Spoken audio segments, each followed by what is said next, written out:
నమస్తే, welcome to Liya news. ఆంధ్రప్రదేశ్లో పెట్టుబడులు పెట్టడానికి భయపడుతున్నటువంటి పారిశ్రామికవేత్తలకు చంద్రబాబు గారు ఒకే అష్యూరెన్స్ ఇస్తున్నారు. అదేంటి అంటే ఈ భూతాన్ని భూస్థాపితం చేస్తాం, మీరు ఎటువంటి భయం లేకుండా ఆంధ్రప్రదేశ్లో పెట్టుబడులు పెట్టొచ్చు అని. అయితే ఈ పదాన్ని చంద్రబాబు గారు ఎందుకు వాడాల్సి వస్తుంది అన్న విషయంపై ప్రధానంగా వైసీపీ వాళ్ళు ఫోకస్ చేస్తున్నారు. సీఎం చంద్రబాబు, నువ్వు సీఎంవా లేక భూత వైద్యుడివా? ఎందుకు జగన్మోహన్ రెడ్డి గారికి ఇంత భయపడుతున్నావు? ఆయన మళ్ళీ అధికారంలోకి వస్తాడనా అని చెప్పి కూడా వాళ్ళు క్వశ్చన్ చేస్తున్నటువంటి పరిస్థితి. మరి నిజంగానే జగన్మోహన్ రెడ్డి మళ్ళీ అధికారంలోకి వస్తాడనే చంద్రబాబు గారు ఈ విధంగా మాట్లాడుతున్నారా? చంద్రబాబు గారు ఈ విధంగా మాట్లాడడం వెనుక ఉన్న ఉద్దేశం ఏంటి అన్న విషయాన్ని తెలుసుకుందాం. మనతో పాటు ఉన్నారు సీనియర్ పొలిటికల్ అనలిస్ట్ అంకమరావు గారు. నమస్కారం అండి. నమస్తే అమ్మా. ప్రధానంగా ఆంధ్రప్రదేశ్కి ఇప్పుడు పెట్టుబడులు చాలా అవసరం అండి, కానీ వచ్చే వాళ్ళందరూ కూడా భయపడుతున్నారు. సో వాళ్ళు కేవలం జగన్మోహన్ రెడ్డి గారి ప్రభుత్వం వస్తుందనే భయపడుతున్నారు. ఆ ప్రభుత్వం రాదు అని చెప్పి నేను చెప్పిన తర్వాతనే ఇప్పుడు పెట్టుబడులు వస్తున్నాయి అని చెప్పి బాబు గారి ఉద్దేశం. కానీ దాన్ని వీళ్ళు వక్రీకరిస్తూ నువ్వు సీఎంవా భూత వైద్యుడివా, నీకు నిమ్మకాయలు మిరపకాయలు లాగా ఏబిఎన్ టీవీ5 ఉన్నాయి, వాళ్ళని అడ్డు పెట్టుకొని నువ్వు ప్రచారం చేస్తున్నావు, ఎందుకు జగన్మోహన్ రెడ్డి గారికి భయపడుతున్నావా, నీకు వ్యతిరేకత వచ్చిందా అని చెప్పి కూడా వాళ్ళు క్వశ్చన్ చేస్తూ ఉన్నారు. సో ఇది నిజమేనా? ఎందుకు చంద్రబాబు గారు ఈ విధంగా మాట్లాడుతున్నారు? వీళ్ళు మాట్లాడినటువంటి మాటల్లో నిజమెంత? చంద్రబాబు నాయుడు గారిని చూసి, లోకేష్ బాబు గారిని చూసి, పవన్ కళ్యాణ్ గారిని చూసి, ముగ్గురిని చూసి భయపడి చస్తుంది వైఎస్ఆర్సీపీ పార్టీ వాళ్ళు, నాయకులు, వాళ్ళ శ్రేణులు. కాకపోతే చంద్రబాబు నాయుడు గారు ఈ మధ్య 2 సార్లు ఈ పదాన్ని ఉపయోగించినందువల్ల, ఆయన గతంలో ఎప్పుడు ఇలా మాట్లాడకపోవటం వల్ల వీళ్ళు కొంచెం దాన్ని ఈరోజు ప్రత్యేకంగా చెప్తా ఉన్నారు. మామూలుగా చంద్రబాబు నాయుడు గారు పారిశ్రామికవేత్తలు అతను చూసి భయపడుతున్నారని ఎవరన్నా ఒకళ్ళిద్దరు అని ఉంటారేమో, కానీ బయటికి వెళ్ళిన పారిశ్రామికవేత్తలందరూ కూడా తిరిగి ఈరోజు వస్తున్నారు కదా. లూలుమాల వస్తుంది, మిగిలినవి చూసుకుంటా ఉంటే. మరి నిన్న మనం చూసుకుంటా ఉంటే నక్కపల్లిలో అంటే ఆర్సెల్ మిట్టలో స్టీల్ వాళ్ళకి 2000 ఎకరాల చిల్లర కేటాయించడం కూడా జరిగింది. 51 లక్షకి ఒక్కొక్క ఎకరం కాడికి, అంటే అది 1,35,000 కోట్ల రూపాయల పెట్టుబడితోటి పెట్టబోతున్నారు. అది చాలా పెద్దది భారతదేశం స్టీల్ ప్లాంట్. మరి అట్లా చూసుకుంటా ఉంటే ఏఐ వచ్చేసింది, క్వాంటమ్ టెక్ వచ్చేసింది, మరి ఐబిఎం వస్తుంది. మరి ఇవన్నీ ఎక్కడి నుంచి వస్తున్నాయి?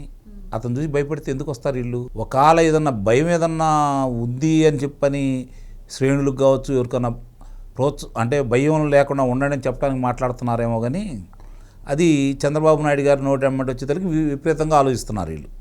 అదే లోకేష్ బాబు గారు, పవన్ కళ్యాణ్ గారు మాట్లాడితే పెద్దగా పట్టించుకునేవాళ్ళు కాదు. ఇక్కడ బాబు గారు కూడా వాళ్ళకి నేను మాటిచ్చాను, రాని నన్నాను అని చెప్పని ఆయన ఉద్దేశం అయితే ఉండొచ్చు. ఆ చెప్పే విధానంలో కొంచెం మార్పు కనపడేతలకి నానా యాగి చేస్తున్నారు, గగ్గోలు పెడుతున్నారు. ఈరోజు వాళ్ళకి ఏం చేయాలో అర్థం కాని పరిస్థితి. కారణం ఏంటంటే పెట్టుబడులు విపరీతంగా వచ్చేస్తున్నాయి. కేంద్రమా ₹1 అడిగితే ₹1 ఇచ్చేసి సహకారం ముందుకు తీసుకెళ్తానే ఉంది. అమరావతి పరిగెట్టే పరిస్థితిలోకి వచ్చేసారు. ఈరోజు ఎవరైతే ఉన్నారో గుత్తేదారులు వాళ్ళందరికీ కూడా అనుమతులు మంజూరు చేశారు.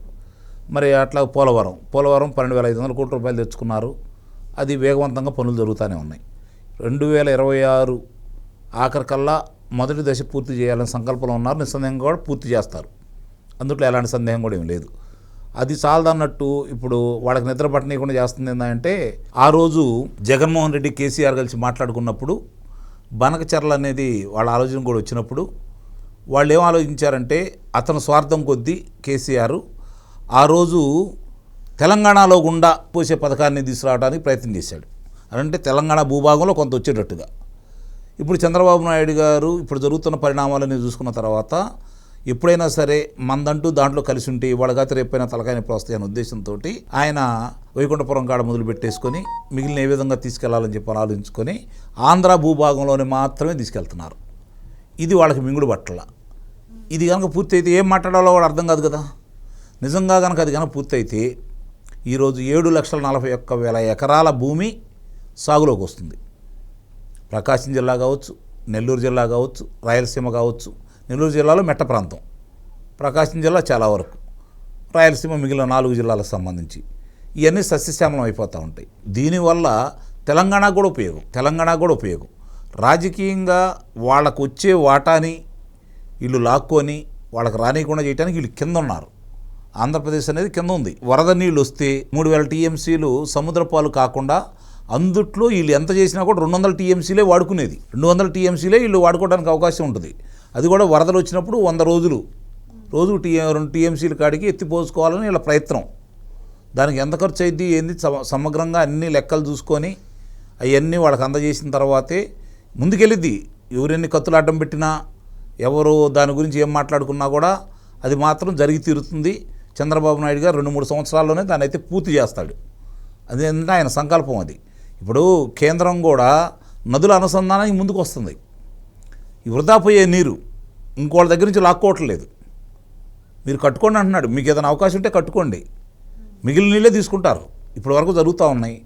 పైన మహారాష్ట్ర ఉంది కృష్ణానది మీద, మహారాష్ట్ర, తెలంగాణ, ఆంధ్రప్రదేశ్, కర్ణాటక.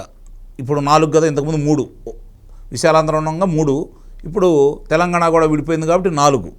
దీనికి సంబంధించి ముందు కనుక మహారాష్ట్రలో వరదలు వస్తే తప్ప మామూలుగా వర్షాలు వస్తుంటే అస్తుబిస్తుగా కనుక వర్షాలు పడతా ఉంటే వాళ్ళ కింద నీళ్ళు వదలట్లేదు కదా, వాళ్ళ అవసరాలకు వాడుకున్న తర్వాతే కదా వదులుతుంది.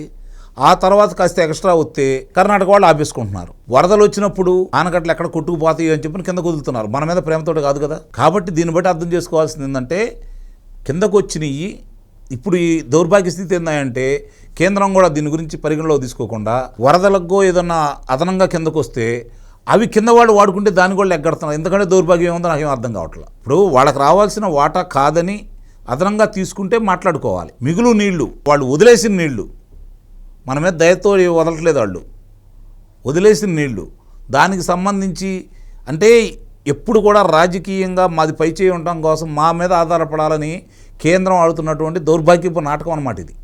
నిస్సందేహంగా చెబుతున్నాను నేను. దీనికి సంబంధించినంత వరకు ఎక్కడా తెంచకుండా వాటాలని పొడిగించుకుంటూ ఈ తగాదాలను ఇలానే ఒక్క రోజులో 1 గంటలో 2 గంటలో దీని మీద తెగిపోయిద్దని నేను చెప్పట్లా.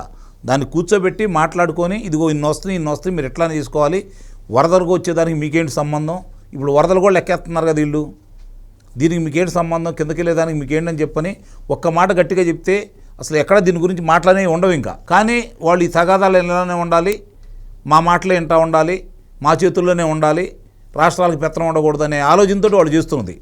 అయినా సరే రాష్ట్రాల్లో వాళ్ళు ఇష్టం వచ్చిన వాళ్ళు చేస్తున్నారు, ఎక్కువగా ఉండేవి కాబట్టి. ఆల్మట్టి ఎత్తు పెంచమని చెప్పలేదుగా, పెంచుకుంటారో పెంచారు కాబట్టి ఏం చేసామంటున్నారు. దాన్ని అడ్డం పెట్టుకుని ఇప్పుడు హరీష్ రావు మాట్లాడుతున్నాడు, రేపు పొద్దున కట్టుకుంటారు వాటా అడుగుతారు అని చెప్పని. నువ్వు వదిలితే కదయా నీళ్ళు కిందకు వచ్చేది. నువ్వు అన్నమాట నిజమే, ఖర్చులు పెడతారు వీళ్ళు చేసుకుంటారు. నువ్వు వదిలితే నీళ్లు మిగిలిన కిందకు వస్తే సముద్రపాలు అయ్యేటప్పుడు వాడుకుంటారు వీళ్ళు. అది వాడుకోవడానికి కూడా నీకు ఏదో నీ వాటా లాక్కున్నట్టు నష్టం జరుగుతున్నట్టు ఒక్క మాట చెప్పండి. దాంట్లో తెలంగాణకు వచ్చే నష్టం ఏంటి అది చెప్పరు. వాళ్ళు కట్టడానికి ఇల్లేదు, వాళ్ళు వాడుకోవడానికి ఇల్లేదు. సముద్రపాలు అయ్యేదాన్ని వాడుకుంటే నీకు వచ్చే నష్టం ఏంటి? ఇవన్నీ కూడా ఇప్పుడు ఇవన్నీ కూడా వాళ్ళు కావాలని తీసుకుని వస్తున్నారు. సో వస్తున్నటువంటి కంపెనీలను జరుగుతున్న అభివృద్ధిని పక్కదోవ పట్టించేందుకే ఈ మాట అన్నారు. ముఖ్యంగా ఇంకొక మాట కూడా అండి, విశాఖపట్నంలో పారిశ్రామికవేత్తలతో సమావేశం పెట్టినప్పుడు జగన్మోహన్ రెడ్డి గారు ఒక్కటైనా పొలిటికల్ అంశం మాట్లాడారా? ఆ రోజు ఎన్ని పెట్టుబడులు పెట్టారు? అదేవిధంగా శ్రీ సిటీ, చిత్తూరులో శ్రీ సిటీకి 58,000 కోట్ల పెట్టుబడులు తీసుకొచ్చారు. అలాగే 17 మెడికల్ కాలేజీలు కట్టించారు, 4-5 పోర్టులను అభివృద్ధి చేశారు. ఇంత జరుగుతుంది జగన్మోహన్ రెడ్డి గారి హయాంలో. ఆయన చూసి పారిశ్రామికవేత్తలు ఎందుకు భయపడతారు? మీరు తెచ్చుకోలేక పారిశ్రామికవేత్తలను జగన్మోహన్ రెడ్డి గారిని అడ్డం పెట్టుకుంటున్నారా అంటున్నారు. ఎలా? పారిశ్రామికవేత్తలు జగన్మోహన్ రెడ్డి చూసి భయపడలేదు, చంద్రబాబు నాయుడు గారిని చూసి వస్తున్నారు. కాబట్టి వీళ్ళు మాట్లాడేదానికి వాళ్ళకి అవకాశం దొరుకుతుంది. వీళ్ళు మాటలు కాకుండా చేతల్లో చూపిస్తే ఈ మాట్లాడే అవకాశం ఉండదు కదా. ఎందుకు పద్దాకులు జగన్మోహన్ రెడ్డి గురించి వీళ్ళు మాట్లాడుతున్నారు? జగన్మోహన్ రెడ్డికి లేనిపోని ప్రచారం వీళ్ళు ఎందుకు ఇస్తున్నారు? నాకు ఇప్పుడు అదే అర్థం కావట్లేదు. జగన్మోహన్ రెడ్డిని తప్పులు చూపించేసి నిరూపించేసి కారాగారంలో పెట్టండి, సమస్య పరిష్కారం అయిపోయింది కదా. ఎందుకు పద్దాకులు అతని గురించి మాట్లాడతారు? అతను పనికిమాలినాడు, చేతకాని వాడు, పరిపాలన రాదు, రాజకీయాలకు అనర్హుడని కదా మీకు పట్టం కట్టింది. 164 స్థానాలు ఇచ్చింది, 11 స్థానాలకు పరిమితం పోయారు. 164 వాళ్ళు 11 స్థానాల గురించి 14 ఎందుకు మాట్లాడతారు?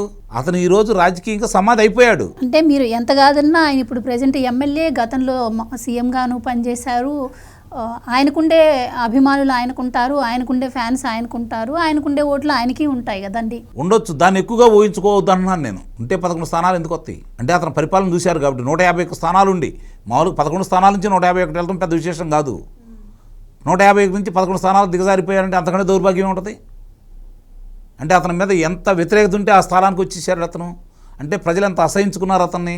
ప్రజలు ఎంత కోపంగా ఉన్నారు అతని గురించి, ఎందుకు కోపంగా ఉన్నారు, ఎందుకు అసహించుకుంటున్నారు, ఎందుకు ఆ స్థానాలు పరిమితం చేశారు అని చెప్పని కూటమి పెద్దలకు తెలియదని నేనైతే అనుకోవట్లేదు.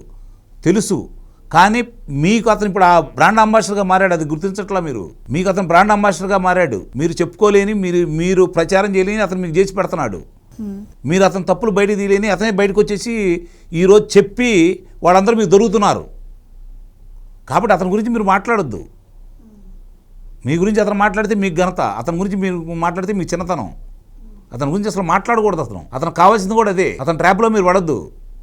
అతనికి ఈరోజు ప్రచారం కావాలా, రోజు అతని గురించి మాట్లాడుకోవాలా, ప్రజలు అతని గురించి చర్చించుకోవాలని చెప్పని, తప్పైనా ఒప్పైనా అని చెప్పని అతను ప్రయత్నం చేస్తున్నాడు. దానికి మీరు ప్రోత్సాహం ఇవ్వద్దు, మీరు ప్రచారం చేయొద్దని చెప్పి అయితే నేను చెబుతున్నాను. ప్రజలు ఒక నిర్ణయానికి వచ్చి ఉండారు. నాయకులు వెళ్ళిపోతున్నారు, కార్యకర్తలు వెళ్ళిపోతున్నారు. ఒకరోజు సాంప్రదాయ ఓటర్లైనటువంటి కాంగ్రెస్ పార్టీలో వాళ్ళు తెలుగుదేశానికి వ్యతిరేకం కాబట్టి ఇంకా అతను ఎమ్మట నడుస్తున్నారు. అతను చేసిన పనులు చూసి అసహించుకుంటున్నారు. ఇప్పుడు అతను ఎవరికి దగ్గరికి వెళ్తున్నాడో అది చూసి ఉండవాళ్ళు కూడా దూరం అవుతున్నారు. వాళ్ళు ఎలా దగ్గర చేసుకోవాలో ఆలోచించండి. ఇక్కడ తప్పులు లేకుండా శాసనసభ్యులు కావచ్చు, నాయకులు కావచ్చు, పొరపాట్లు చేయకుండా మీరు తీసుకొచ్చినటువంటి మంచి పనుల్ని ప్రజల్లో తీసుకెళ్తున్నారు లేదనే దాని మీద దృష్టి పెట్టండి. జగన్మోహన్ రెడ్డి అనే పేరు వాడకుండా ఉంటే నిజంగా మీరు ఈ ప్రజలకు మీరు చేసిన మేలైతే నేను భావిస్తున్నా. మీరు అతను పెద్దాన్ని చేయొద్దు, అతను చిన్నాన్ని చేశారు ప్రజలకు లేని బాధ మీకెందుకు? ప్రజలు ఒక నిర్ణయానికి వచ్చి ఇతన్ని గురించి మీరు ఆలోచించొద్దని చెప్పని సంపూర్ణమైన తీర్పు మీకు ఇచ్చారు. అంటే మీరు ప్రజలను కూడా నమ్మట్లేదా? జగన్మోహన్ రెడ్డిని చూసి భయపడుతున్నారా? ఇది ముందు మీరు చెప్పండి. అదే అవకాశం మీరు ఎందుకు ఇస్తున్నారు? నెలకొండ కూర్చుంటే ఏం లేదు కదా, మీ పనులు మీరు చేస్తున్నారు. ఇప్పుడు అసలు ఇన్ని జరుగుతూ ఉంటే రోజుకొక అంశం బయటకు వచ్చేసి, రోజుకొక పరిశ్రమ వచ్చేసి సంతకాలు పెట్టుకుంటూ ముందుకెళ్తూ ఉంటే అభివృద్ధి గురించి మాట్లాడుకునే దౌర్భాగ్యం లేకుండా ఈరోజు అతని గురించి మాట్లాడే దౌర్భాగ్యం మనకు వచ్చిందంటే అదే అతను ట్రాప్లో పడిపోతున్నారని అయితే నేను భావిస్తున్నాను. Right sir, thank you so much. Please subscribe to Leo news for more videos.